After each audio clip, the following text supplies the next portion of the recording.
lahat ng masama, kapalooban ng kapayapaan, araw-araw, ligtas sa kasalanan, at ilayo sa lahat ng kapahamakan. Sa mata ng aming pinalapitan at kapilang araw ng pagpapahayag ng tagapagligtas namin sa Yesu Cristo. Sapagkat iyo ang kahilingan ng makapangyarihan ng pagkapuluhan, magpapuluhan.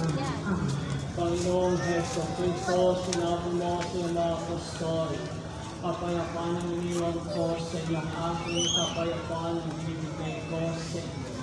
Tunghay mo ang aming pananampalataya at huwag ang aming mga pagkakasala. Papalooban mo kami ng kapayapaan at pagkakaisahan sa iyong kalooban kasama ng Espiritu Santo magpa sa walang hanggan. Amen. Ang kapayapaan